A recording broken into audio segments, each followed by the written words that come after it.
Okay, cool. Dirk, Mm-hmm. how old are you? When were you born? 24, 1999. 1999. Yep. Max was born in 1997. So in 2002, you were three. Max was five. Yeah. In 2002, did you know that that was probably the most dominant drive of all time with Michael Schumacher? You were 3 years old. Yeah, It took well, 21 years.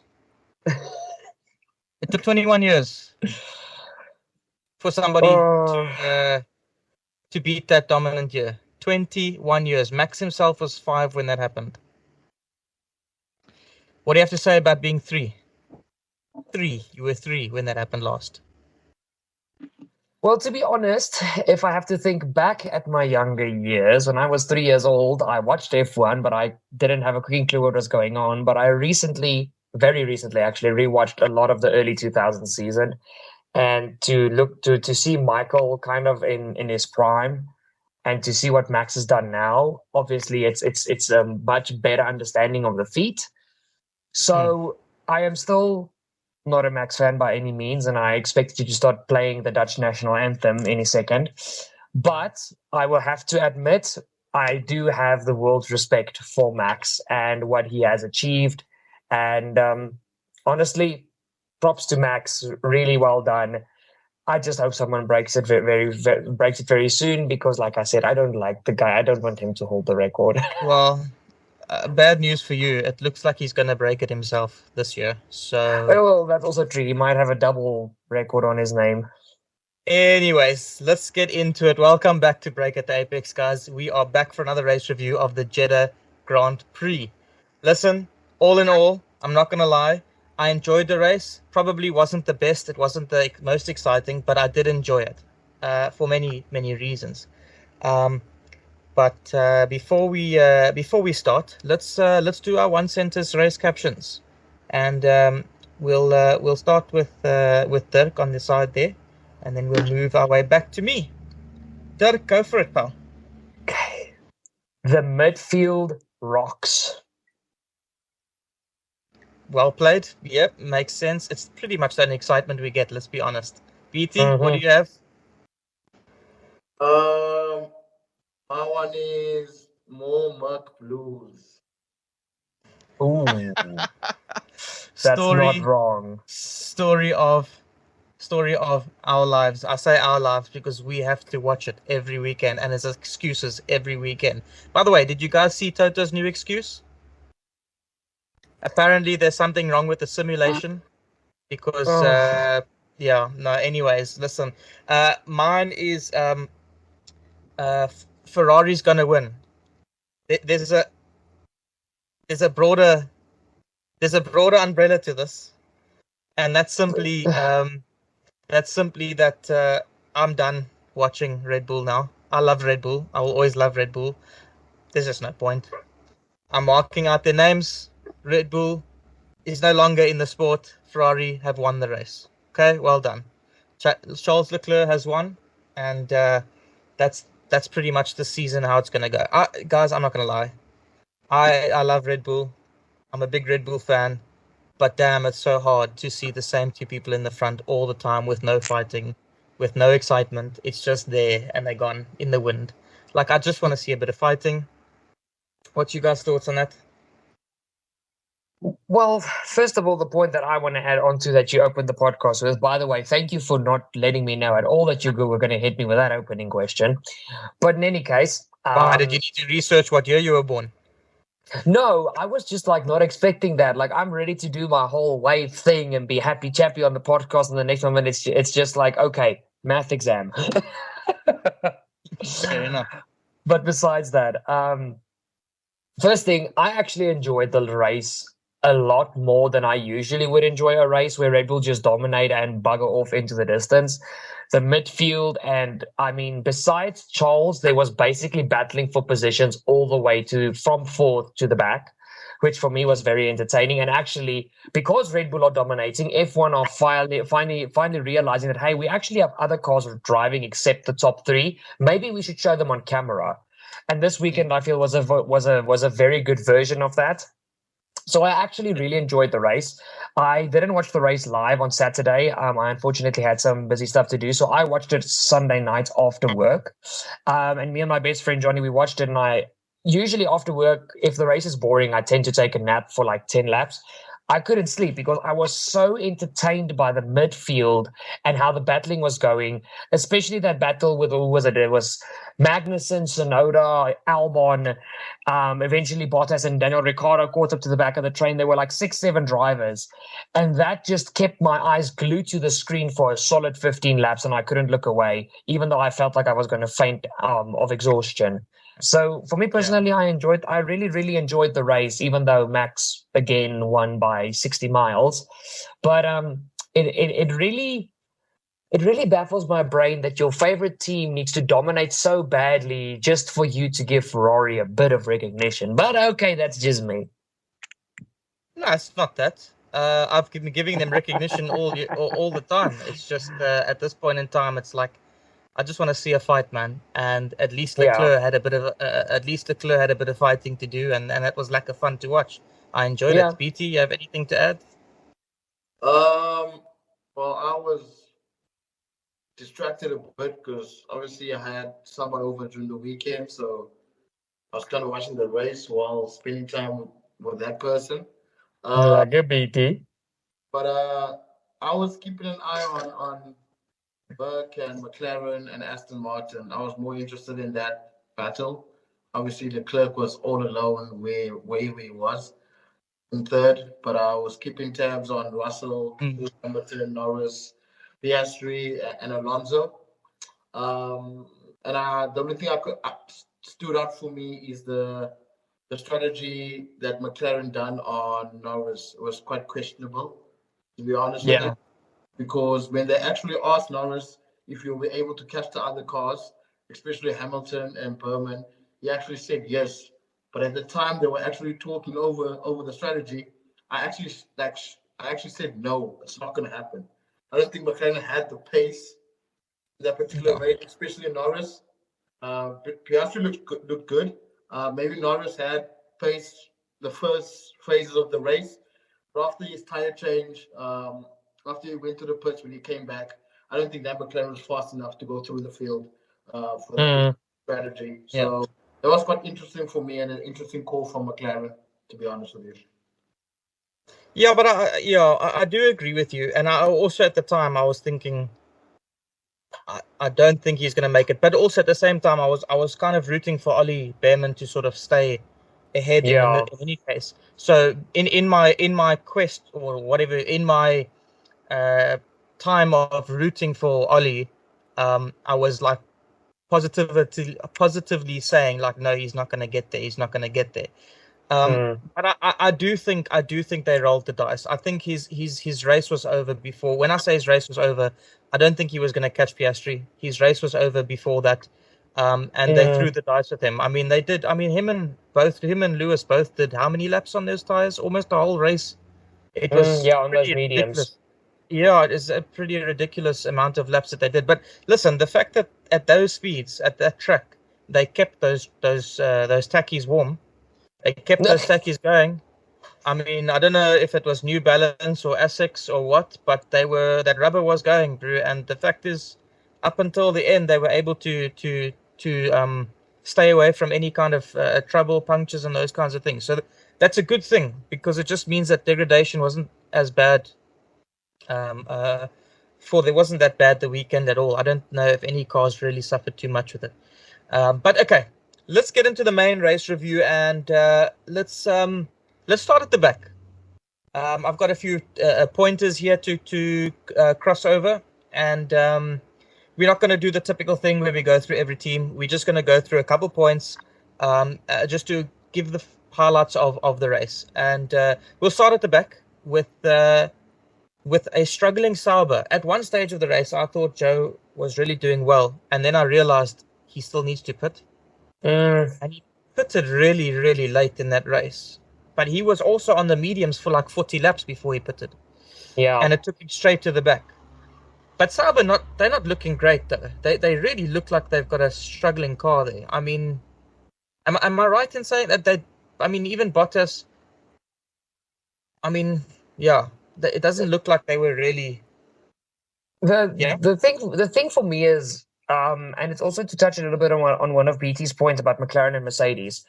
Besides Red Bull, there is not a big gap from Ferrari all the way back to Stake Sauber. The cars, yes, they all have their individual positions of pace wise every weekend.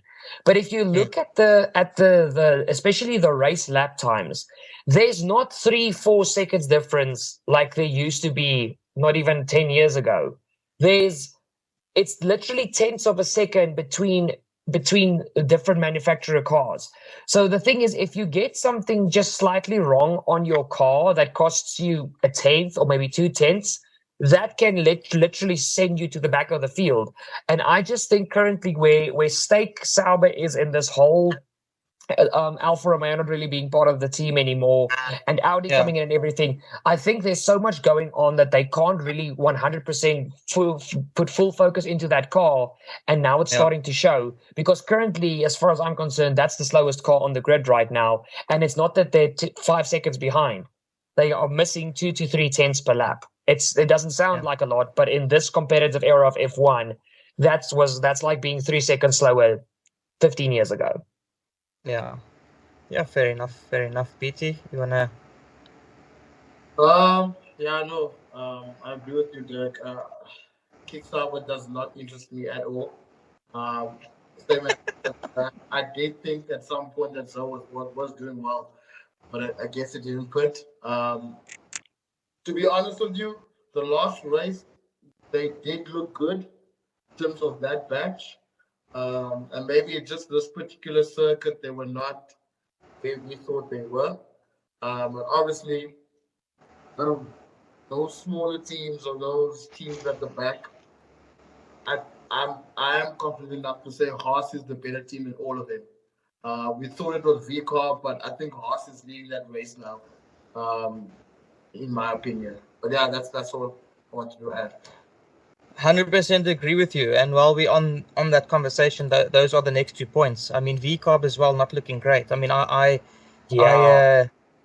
mentioned to you, BT, that Yuki is a qualifying specialist. He always qualifies well. He's a really quick racer over one lap, but he does generally struggle in an actual race. When I say he does struggle in a race, I'll give him some props. I believe that out of all the drivers on the grid, he's the one that's gotten better every year. But yes, absolutely. He still is not a full racer. He's 100% a better qualifier than he is a racer. But I think he's getting there. I don't mean that with any disrespect. It's just that that's how I see him. And he was doing okay in the race until Magnussen and him had a tussle, and then he fell out to Magnussen, fell out to Ocon, and then all of a sudden he just tumbled backwards. And at a stage, I mean, he started 9th, Ricciardo started 14th. He was 2 seconds ahead of Ricciardo. I mean, that's not a big gap for where they started later on in the race. And Ricciardo didn't have. Listen, guys, I'm gonna say it here. I'm ready for Lawson. I'm ready. Yes, I'm ready. I as a Ricciardo fanboy, I don't want to take anything away from him. There's still a whole year. It's been 2 races. Fine. Fair enough. Give him time. Fine. But the thing is, why are we investing in old men? I love Ricciardo, but why are we investing in old men when there's a racer like Lawson out there who slapped Yuki up for 3 races that he was in F1? His first ever race in F1. He battled Charles Leclerc in his first ever race in F1, and actually had a freaking clean battle in sketchy conditions.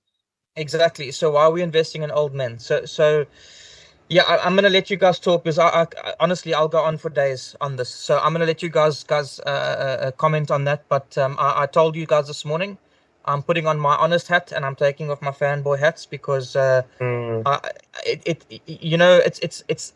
I don't know if you guys are you guys watching if any of you rugby fans, but I'm a Shark supporter. So you can understand that at the moment, watching really good teams and really good players, and again in Formula One, really good drivers that have really good history, tumble like they are, it really gets to me, because at some point I've got to start being honest with myself and just saying, listen, it's not working. BT, can I go quick, or do you want to say something first? Yeah, no, you can go. So I actually had the conversation with my best friend after we watched the race.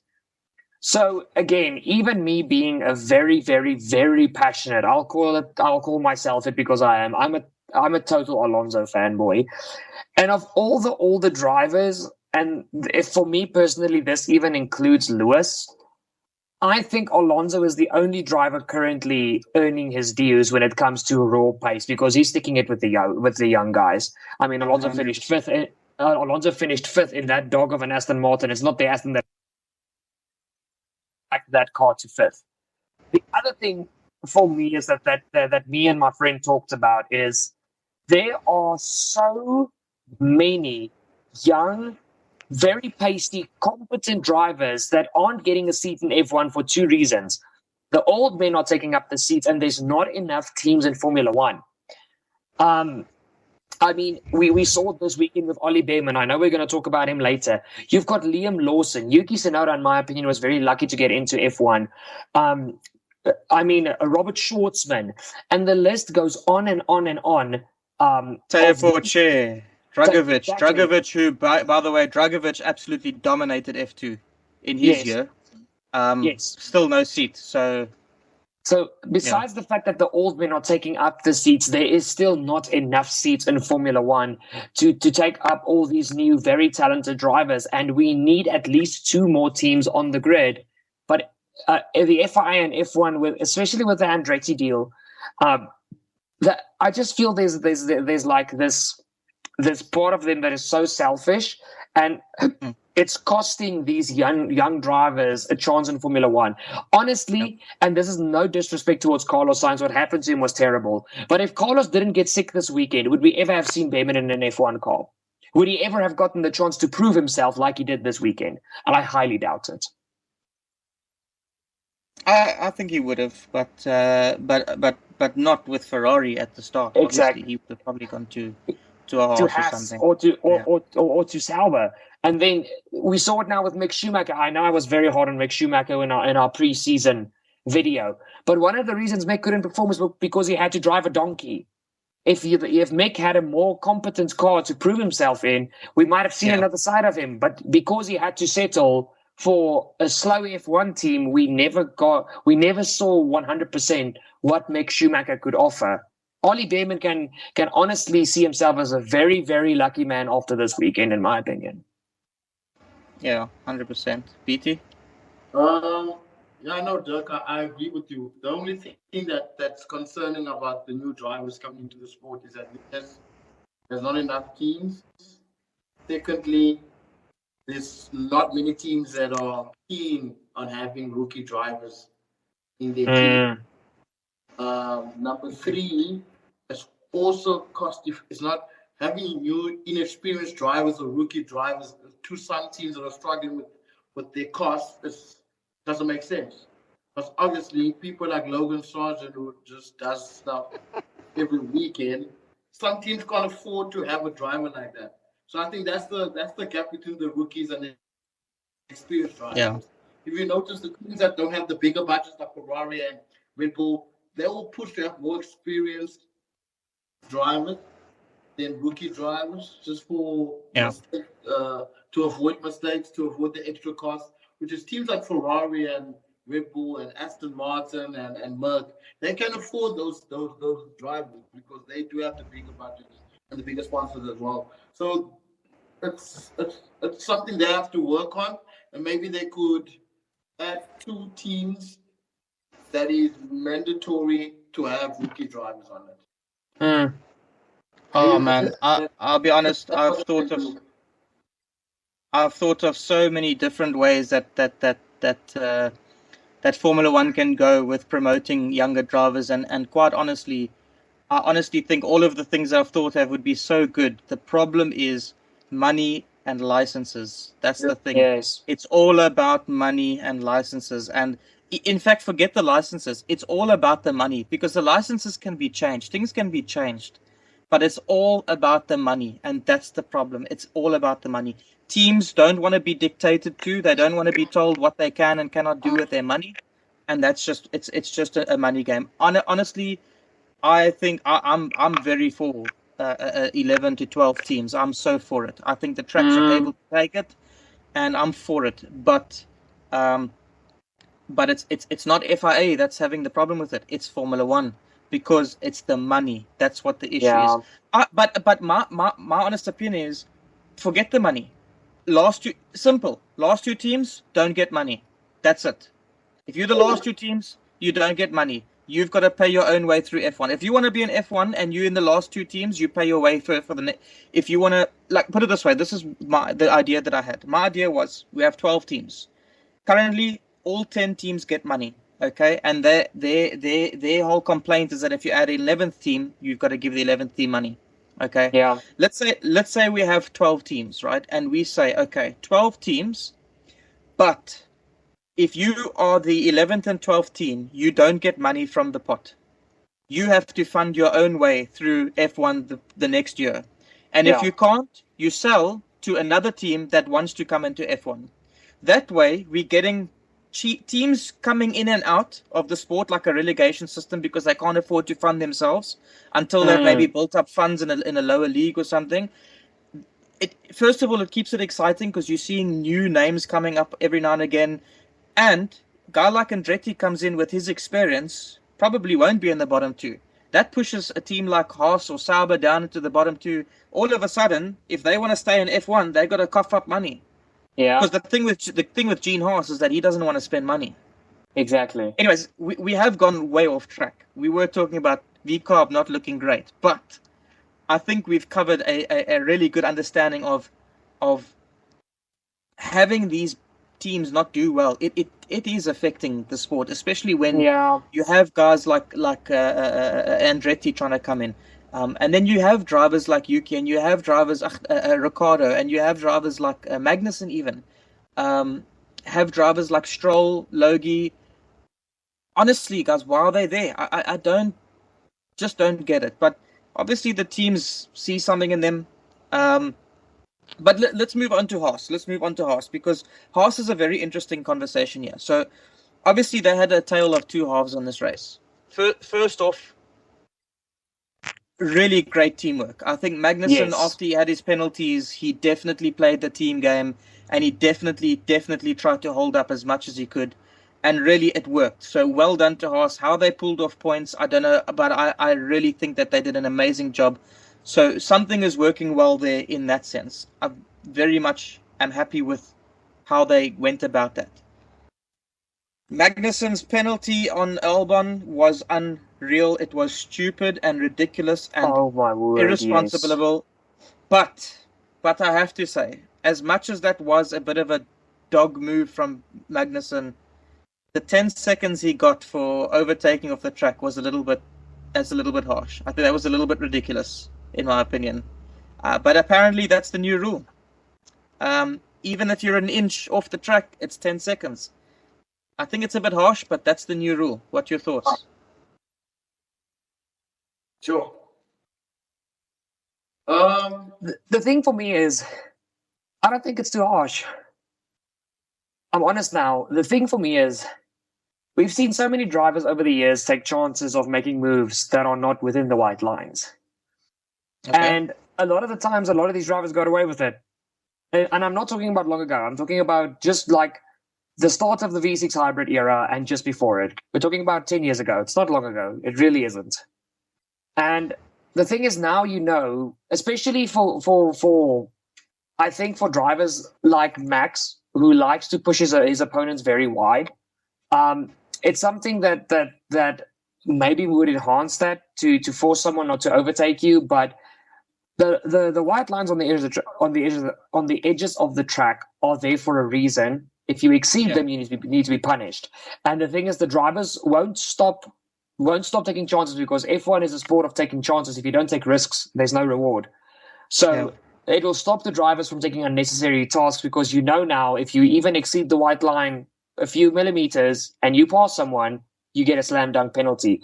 And I prefer this stewarding system of you did something wrong, you get a penalty or at least a warning, instead of this, they can't make up their minds about what needs to happen next. Yeah. So even though it is harsh, I'm not going to deny the fact that it is very harsh.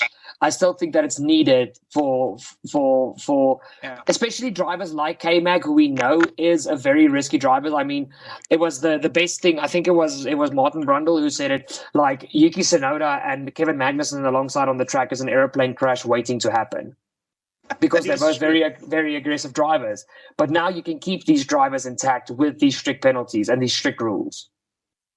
I thought you were going to say because Yuki was going to kamikaze him. I thought that's quite racist. You can't say that. No. If anybody's going to kamikaze anything, I would give that job to K-Mag. Yeah, I agree. But by the way, BT, before you go, BT. By the way, before you go, BT, can you see my little Jeddah choppy there? That my little light there says Jeddah at the top. It's cool, eh? Huh? Oh, okay. Well, you suck then. Okay. You want to add some value here, BT? You can say your say, please, man. Oh yeah. I do think my man Dirk is being too harsh. To be honest with you, I mean that penalty is too harsh. I mean, it is too harsh. I agree. These cars are fast. These people are driving really fast cars, and mistakes do happen, and they do need to leave gaps for each other as well. So if you don't have any other option to go across the white line, you have to go across the white line. Yeah. So sometimes it could be that's the only solution for your own safety as well. So my thing is that maybe those penalties should be situational based, maybe. I mean, giving Magnussen that penalty, he's not fighting for a win.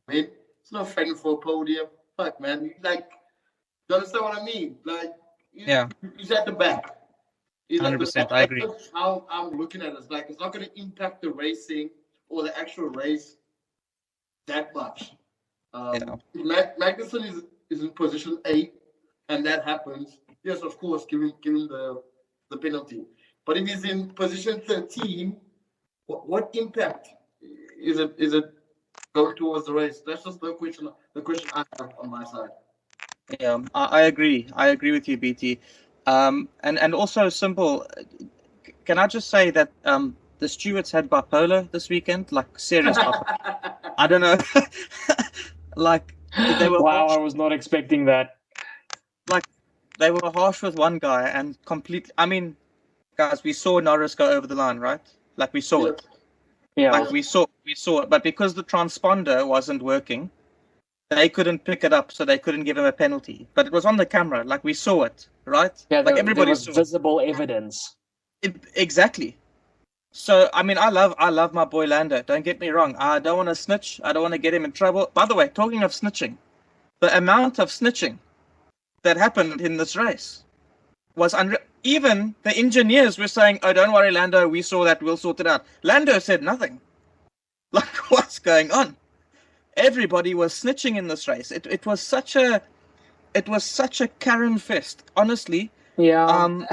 It was so weird. But just getting back onto the what BT said, I do agree with you. I think it is harsh because sometimes it's the only choice for the driver to go off the track, and if he happens to pass the other drivers, maybe he didn't even know he went off the track. Either way, if he happens to pass the other driver and he carries on, cool. But if the stewards react quick enough in a situation, I believe that the problem with the stewards is they don't act quick enough. If the stewards reacted quick enough, you can say, guys, he has to give the place back. It's clear evidence, guys. There's a camera. The camera shows that the car went a couple inches on that side of the white line.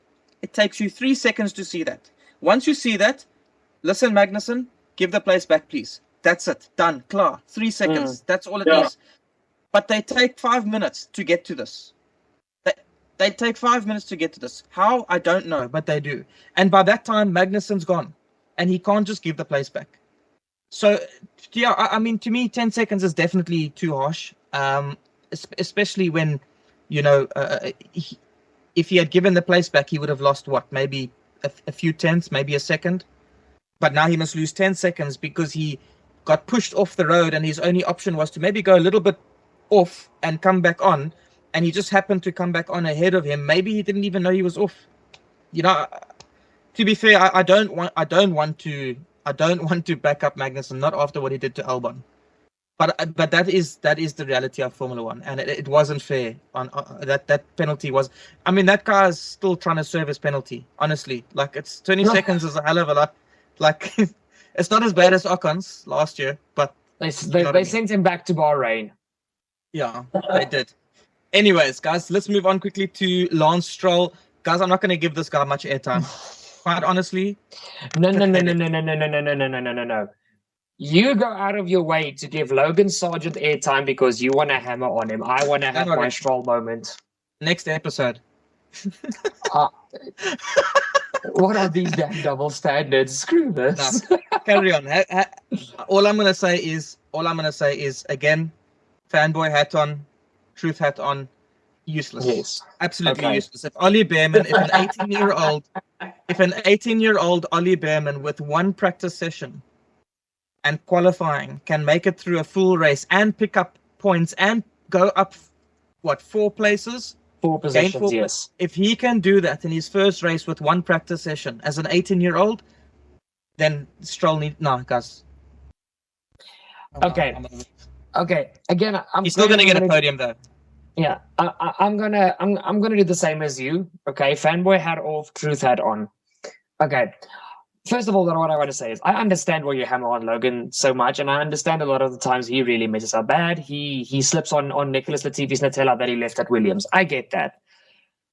But Stroll, I've been hammering on Stroll ever since the last season when 2020, in the whole pandemic, when he got his podium at Turkey. Well, his podium qualifying, he still messed up the race beyond compare. But that was when Stroll was still really starting to get into his stride. But the stride, before it even got going, it lost the left rear wheel and spewed into the barrier. Stroll touched that wall already in one of the practice sessions, and he was lucky to get away with it. The exact same corner, he makes the exact same mistake. And we just talked about it. All these drivers that we honestly don't feel deserve to be in F1 anymore are taking seats from rookies like Ollie Bearman and Liam Lawson. Exactly. And the thing about Stroll that bugs me so much, all these drivers besides that little son of a gun worked their behinds off to get into F1. And the only reason he's staying there is because his father owns a team. It's because of money. That to me is not fair. I don't really have anything against Lance Stroll himself. And yes, he does have his exceptional moments. And don't misunderstand me for a second. He is a good driver when he is actually switched on. But there's drivers better than him. And he is messing up a lot recently. And I will stick to my point that I've been on since 2022. Stroll does not deserve to be in an F1 car. Get him into the WEC, get him to go drive rally, get him to go do anything else. His motorsport career doesn't end because he's not an F1. But you can't be at the pinnacle of motorsport holding down a seat when there's young talent coming through that will clearly wipe the floor with you. 100%. And how do you feel about Logan as well? Does he deserve to be there? Once again, fanboy hats off. Honestly, hats on. Thank you. Yeah. I will honestly say Logie Bear, obviously, for me, the one thing is a rookie season is a hard season to prove yourself in because not everybody is Lewis Hamilton and Max Verstappen. But so far, with the 2 races we've had, he has not proven himself. There was a stage this weekend where he was literally, there was only one car between him and Albon, and he was starting to go to work his way through with Albon. But by the end of the race, he fell back again. So far, he is not proving that he deserves to be there. I just feel he needs to get his second season. And if he hasn't proven it by this season, get him out. Last question before we move on, Graham. Doug, please tell me, what did you see in Logan? I just want to know. For me, honestly... Stirring the pot here, bro. Okay, again, I'm an active Formula 2 watcher, and Logan really impressed me in Formula 2, and it's the first time in so long where there's been an American driver that I actually saw a real potential in. And the thing is, obviously, the jump, people don't realize how massive the jump from F2 to F1 is. But I really thought that he was going to have potential. And I feel especially how close and competitive F1 is nowadays, it's nearly impossible for rookie drivers to prove themselves within the first season, especially if you're going up against someone as experienced as an Alex Albon or an Alonso or a Verstappen. It's hard to prove yourself against them in your rookie season, still adapting from F2 to F1. A rookie, I honestly feel, deserves 2 seasons unless he is Nick de Vries, because that was just horrible. But if you honestly just get the car across the line and you start catching your teammate, give the guy 2 seasons. If he doesn't improve within the second season, it's a cutthroat sport. Get out. But I just feel Logan deserves the second season. If he doesn't prove himself, it's over. One more question before you move on. You just said that. Do you think if Logan and Bearman switched and Logan was driving that Ferrari, do you think Logan would be within the points? Honestly, 100% honestly, I really think he would. I don't think he'll be P7. I think he'll get a P10 or a P9. I'm not saying that he would do better than Ollie would have done, but I think Logan, with the right tools, will honestly be able to get that Ferrari in the points as well. Honest opinion, you don't have to agree with me. Can I weigh in on that question? Those are nice questions. I think, first of all, PT's just trying to stir the pot, but I like those questions because sometimes, and that's what I've done after this race, sometimes you just need to reflect and ask yourself those honest questions. You know, as a really big Daniel Ricciardo fan, I've obviously needed to sit down and just say, like, okay, Graham, like, do you really want to keep lying for this guy? Like, he's clearly not there. If he proves me wrong throughout the rest of the year, then I'm going to say, I'm so sorry. Yeah. I back him. I will back him if he starts doing better. But I can't keep backing him if he's, you know, I'm embarrassing myself if I'm just going to keep saying Daniel Ricciardo is the best when he's not, clearly. You know what I mean? Like, it's just embarrassing. But the reality is, just to answer that question, it's a bit of a rhetorical question because obviously we will never know. The reason why I say Logan wouldn't make points is simply because, like Stroll, he made mistakes in that race, and because he made mistakes in practice, he couldn't keep up the pace because he was scared of touching that wall. Yeah. Formula 1 is a confidence game. Formula 1 is a confidence game. If you don't have the confidence, you're not going to make it. That's one of the hardest tracks of the year. So that's the only reason why I would say he wouldn't have made points in that Ferrari. However, the reason why I say we don't know is because he wasn't in that Ferrari, and that Ferrari is cooking. That Ferrari is looking good. Okay? Maybe he would have had better confidence in a car that maybe handled better. Maybe the Williams is not that easy to handle. We don't know these things. We don't drive these cars. So the thing with Logie is, where I say I agree with giving him a second year is, I agree everybody needs a second year. The reason why I don't agree with him getting the second year is because he did cost the team $3.5 million in the first year. And that's where... you understand my point? It's not that I'm... Don't get me wrong, dude. Like, Checo also cost a lot of money for Red Bull last year. I mean, he was also on the top of that list. But if you look at Checo this year so far, 2 out of 2 races, he can keep his seat. If he carries on like this, he can keep his seat. Because quite honestly, he's doing his job. But I'm jumping ahead now. Anyways, let's move on. We are on a clock here, so let's move on. I'm not going to go too much into Alonso. He had a great race. He did pull a rabbit out the hat there. I won't lie. How I don't know where he found the pace, but he had an amazing race. Russell also had a pretty good race in a car that is actually not great. Yeah, it's really not great, but he had an okay race.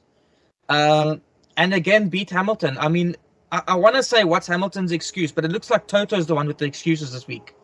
Because, yeah. Okay.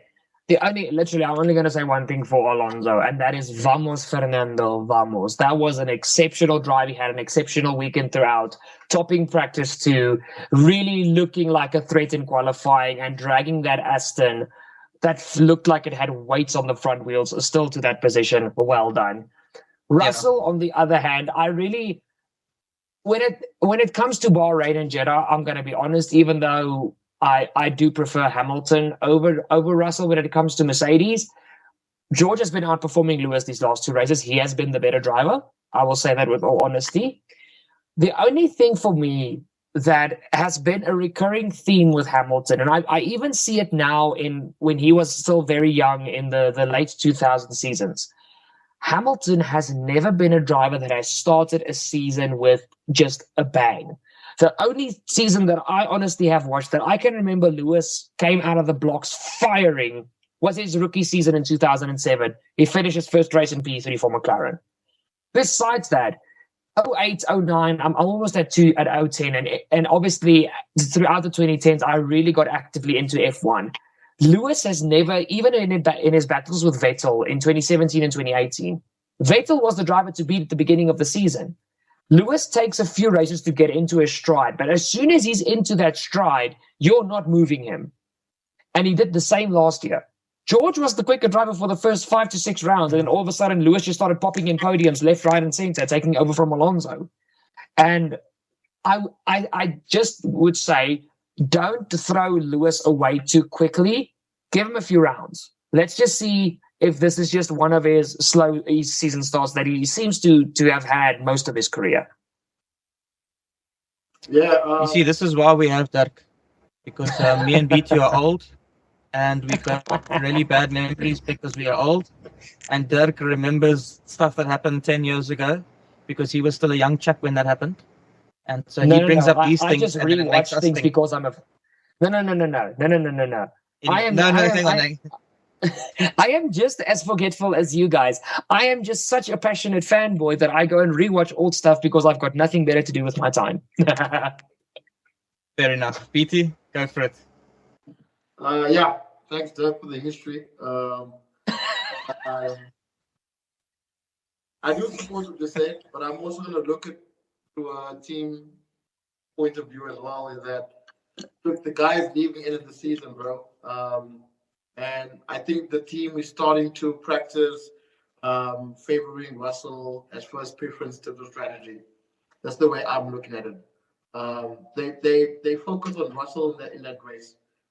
They started with Russell with the change on the tires as well, the whole strategy, and they just left with Hamilton there. So the team is slowly getting to the rhythm where they're really going into the 2025 season and just getting to know Russell in terms of strategy and starting with him and all that stuff. Yeah. I'm not saying that what you said is true. It's not true. It is true. I've seen it as well. But I looked at it as a team thing that where yes, Lewis is leaving. We're going to start with Russell now. We're going to favor Russell a bit. Lewis understands that we're going to focus on Russell in terms of his strategy and his first preference now because he'll be leading the team next year, maybe. So that's just the way I looked at it on my side. Yeah, that makes a lot of sense, to be honest. And it makes a lot of sense that Hamilton would be okay with that too. Yeah. Because if you consider the fact that he's leaving, I mean, why? Hamilton looks like he's excited to go to Ferrari next year. Like, I can see it. What do you mean he looks like? Why are you? Of course he is. First of all, who's not excited about 85 million? Anyways, oh my word! Obviously, bringing the money into this. He's going to the most prestigious team in the history of motorsport. You would be a knobhead not to be excited. Bro. Yeah, no. But listen. Let's move on. I agree with everything you guys said. Yeah, I just think that Toto needs to not make excuses now and get something going with that car because. Come 2026, if he doesn't get the aero right, I don't think any engine's going to make that car any better. You know what I mean? Yeah. Okay, let's move over. Okay, guys, there's really not much to say about McLaren. Just simply, we spoke about Norris and his strategy, and the other one is Piastri, who had an amazing race. Piastri really outdid himself. A really, really good 4th position for him. I was very impressed with him. Again, you know, he had his 2nd year, but he's still technically a rookie. Your 2nd year, you're still sort of a rookie within the team. And again, you know, one of the hardest tracks for the year, and he really outdid himself, beat Norris. So why is Dirk looking at me with flirtatious eyes? I am a married man, Dirk. That wasn't directed directly at you, Graham. All I'm going to say is, remember what I said at the end of last season. Piastri is going to beat Norris this year. That kid is a little golden boy. He was phenomenal in earlier formulas. And Piastri, as soon as he gets the gist of something, he is one of the best to do it. Just give Oscar a little bit more time, but I'm telling you now, he's going to beat Norris. If not this season, definitely next season. BT, you can go. BT, go. Yeah, I'm gonna pull some shade on Dirk as well. Dirk, do you see the difference between a good rookie and a bad rookie? Good rookie, perhaps. Oh my word! Just leave Sargent alone, gents. Bloody hell! I get the point. Move on. Okay. Yeah, look, I don't disagree with you. I don't think he's going to beat Norris this year. I don't disagree with you. I think Piastri is going to be a great driver. I also think Norris is going to be a really good driver. It just depends on the machines. Unfortunately, that's how F1 works. So they must just get their careers right. They mustn't make too many moves. You know, Piastri's already dumped a team. He's already starting that Alonso effect where he just likes to burn. You know what I mean? And it's fun because he burnt a bridge with a team that, frankly, could leave F1. I couldn't care less about Alpine. Yeah. The point is that he's already started burning bridges. And when you start doing that, that's a bad sign. You know, Norris has done it the right way. He's done it similarly to Max. He's stuck with the team and he stayed with them. Similar to what Lewis did. He stayed loyal. He bided his time. He waited, and they eventually produced something for him. Norris did that well, and it's working for him because he's got that car. He's handling that car. He didn't have a great... In Bahrain, he beat Piastri. The thing is, Piastri just stays close to him, and that's great. So I think both of them are really good, and I think both of them have a great future. And I do think that Piastri is one of those generational talents in that sense. But I do rate Norris still, and I think that Norris is making the right moves. It's the Ronaldo versus Messi thing. People talk about who's the better one. To me, neither. Ronaldo is a better hard worker. Messi is a better natural talented player. That's the way I see it. And that's how I see Norris and Piastri. Norris is a worker. He learns quickly. He adapts very quickly. Piastri is just natural at it. That's the way I see it. So that's very true. That's very, very true. So I think they both got great futures, but I think you must calm down. I don't think Piastri is going to beat Norris this year. Maybe another time. Anyways, watch this space. Let's move over to Ferrari. This is the most exciting part of the show. Talking about Ferrari, which is sad because you would think the most exciting part of the show would be talking about the guy who has now got 100 podiums and equaled the most consecutive wins with his own record, which is now the second time he's broken this record. Well done, Max. Okay, moving on. Yep, exactly. We've also spoken already about Checo and the fact that if he continues as he is, he can stay. Yeah. So I don't know if you guys want to add anything to Red Bull, do it now. No, we can skip past them. Let's just chat about Ferrari because that to me is the most exciting team to talk about this weekend. Who wants to say anything about Red Bull? Nobody? Okay, cool. Let's talk about Ferrari. Gents, Leclerc, let's start with him. Very racy. The way he absolutely took on Perez in the beginning was beautiful. He gave us a bit of action. Yes, he was a little bit anonymous in the race. He kind of got left in the middle of nowhere, but it was in the podium places and nobody was catching him. So at the end of the day, Leclerc came back with a bang. And quite frankly, as much as I like him, if Carlos was there, I think this week's Leclerc was going to be a tough one to battle because he was looking very racy, very, very racy. It's your turn. Okay. I mean, you guys can talk now if you would like to. BT, go first because I've been going before you the whole podcast. Go ahead, my man. No, BT's used to it. Oh, sorry. Thank you. No, I mean, Ferrari looked good this weekend. I mean, we've been talking that they were the second team, the second best team this season. No, they're the best team. What are you talking about? Huh? They're the best team. What are you talking about? Who's the best team? Yeah, man. Let's just be realistic. Anyway, the best team, and I'm very curious of the upgrades they're gonna bring optimizations are going to do to that car. I'm very, very excited about that. If those upgrades or the changes that we'll do will take them even further forward or take them slightly back and join the other three teams as well. Look, Leclerc had a good weekend.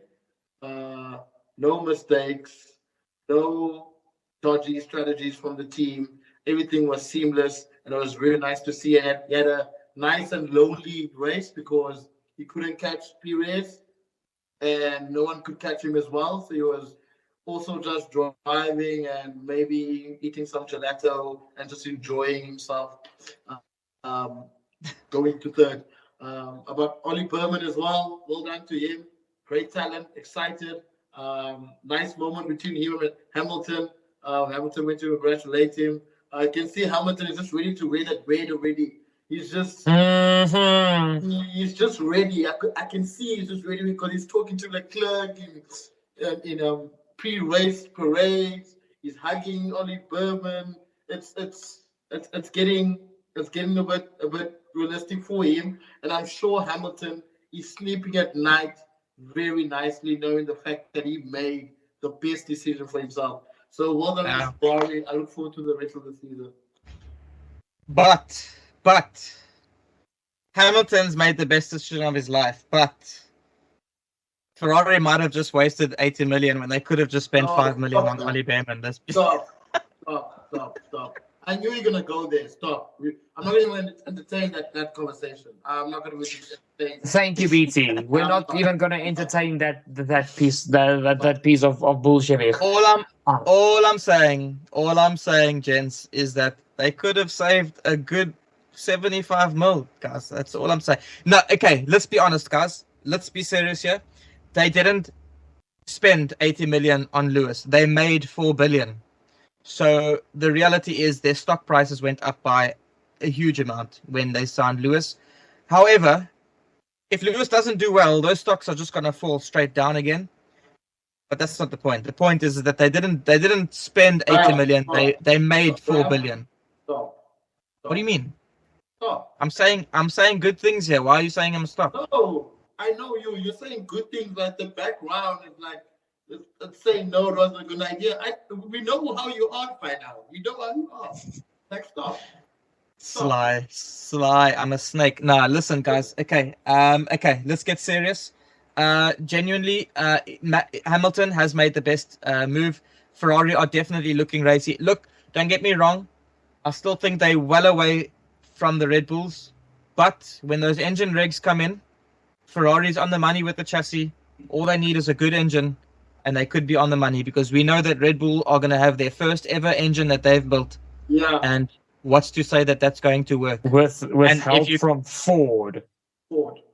Well, no, that's their own department. Ford is just a strategic partner. Ford is not going to be building the engines. They're just a strategic partner. Oh, thank goodness. I mean, we would have had oil leaks everywhere. That's why Mercedes was so bleak that Christian Horner basically took half of their powertrain department. Speaking of Christian Horner, there might not be a Red Bull engine after all if Christian Horner things carry on because he might be leaving soon. Anyways, let's move on. Can I not even speak about my own team? We're going to talk about Ollie Bearman now. Oh, have you spoken about Leclerc yet? No, I've just been ejected. Go cry. You're a Logan Sargent fan, bro. I'll go cry. PT, build a bridge, get over it. Okay. I'm not going to talk a lot about Leclerc, but honestly, the only thing I want to say about Charles is after Bahrain, this is the weekend that he needed to have to bounce back. And even though he couldn't catch Perez, there was no lack of trying. I mean, as soon as, especially the penalty came through for Perez, the 5-second penalty because of the dangerous release in the pit lane. There were a few laps where Charles was taking time out of Sergio, and I honestly thought, hey, there might be a little sniffer at P2 here. But again, the Red Bulls were just too fast in race pace. The only thing I want to add, though, yes, Ferrari is looking very good. And just like BT, I'm excited to see what they can do with this car because now since 2022, they've got a car that can actually be developed. It's not a fast starter. and then it's stuck. It's a fast starter, and it can be worked on, and that's what I'm excited about. But more than that, I don't think Red Bull are going to be as dominant throughout the entirety of this season as there was last season. Because Graham, I disagree with you. I don't think Ferrari is as far away as we think. Sure, bro. I never bet against Adrian Newey at this point, bro. That guy's a flipping genius. How that guy went and took Mercedes stuff and just said, "Okay, I'll make it work." It's so stupid. No, I get that. I can't bet against him. But I mean, we all entitled to opinions. I just feel like Red Bull are just in a different. They in Formula Moon. I don't know. That's a terrible joke. I have no clue what to even say about that. But listen, let's just jump onto Ollie Bearman. Let's just talk about quickly. Let's just talk about Ollie Bearman quickly before we end off. Let's just talk about Ollie Bearman. We've got to give this lad his props. Honestly, his first race, 18 years old, had one practice session, a few hours notice, and really in qualifying he put it in 11th, but it was only 0.3 off of Leclerc, which is, I mean, it's not bad. Yeah. If you consider it's his first race and he only had one practice session. The fact that he also gained 4 positions within the race, finished 7th, got some really good points for the team as a rookie, 18-year-old in a big team, having that pressure of driving for the Ferrari name. I mean, that's impressive. On also one of the hardest tracks that we've raced. We've spoken about this as well. So well done to Ollie. I've got to give the man some praise, and really, really, really well done. So you guys can talk about your boy, but that's me. Yeah, I know a lot to say. Well done. Hopefully we'll have him in the future. It's just not right now. Maybe in 2026 he could be our third driver. Just for Lewis Hamilton to take you under his wing, teach you the road. Maybe you can step into the team when Lewis Hamilton retires. We don't know, but yeah, good luck. I'd prefer if you get a chance at Haas. To be honest, I think K-Mag is ready to go. Yeah, no, same. No. Yeah, of course.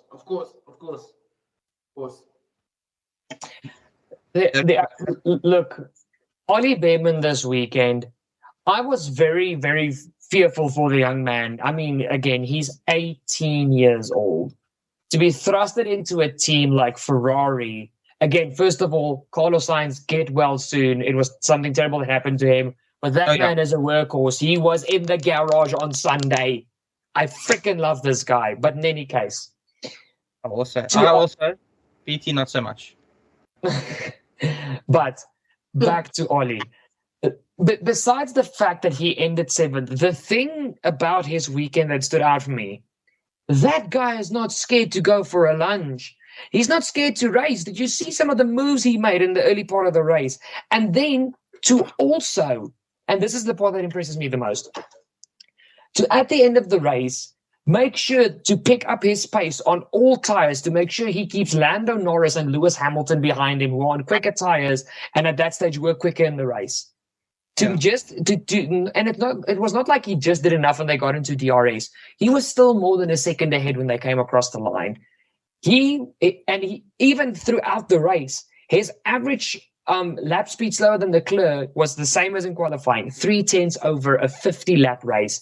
For your first race with only having an hour and a half's time in the car, if you really calculate it precisely, well done, Ollie Bearman. That is a drive that he can forever be proud of. 100%.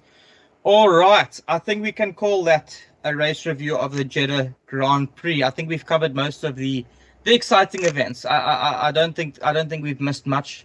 There was also a Checo penalty that we didn't speak about, but it was and the Ricciardo spin 2 laps before the end.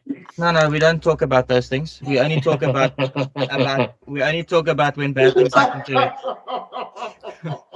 Just thought I'd throw that in there for you, Brad, because you love Ricciardo so much. Yeah. Yes. Okay. Logan Sargent's wife. Hey, if you guys can banter me about Logan, I can banter you about your drivers when they mess up. So take some. You want to dish it out? Eat it as well. He's about to pee himself there. We don't talk about such things, guys. We don't talk about Daniel Ricciardo spins and whatnot. We don't talk about those things. But Checo did get a penalty against Alonso, which, to be fair, was fair. Yeah, that was a fair penalty. Right, okay, so before we finish off, let's do our rate the race quickly before we end. Give us your rating out of 10. BT, what do you rate Jeddah out of 10?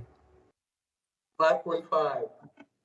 5.5. Dirk, what do you rate Jeddah out of 10? Like I said at the beginning of the race review, I really enjoyed this race with all the battling going on. For me, honestly, it was a 7 out of 10. It was really an entertaining race. Wow. The fact that 2 out of 2 times myself and Dirk have agreed on the rating of a race is absolutely ridiculous. But I also put it... No, I'm lying. I put it as a 6 out of 10. Can you believe that he is actually being less harsh than me when it comes to rating the race? That's ridiculous. I made it a 6 out of 10. Honestly, late. The midfield was just so good, boys. I mean, come on, the midfield was killer in this race. You're not changed my mind. It really wasn't. It was like literally 10 minutes. I was not 15 laps. I watched it live. I watched it live. I was not able to just skip through and then get to those 15 laps. You know what I mean? I had to watch from start to end. So you know me. You know me better than that. I don't just skip through. Anyways, guys, have a great night.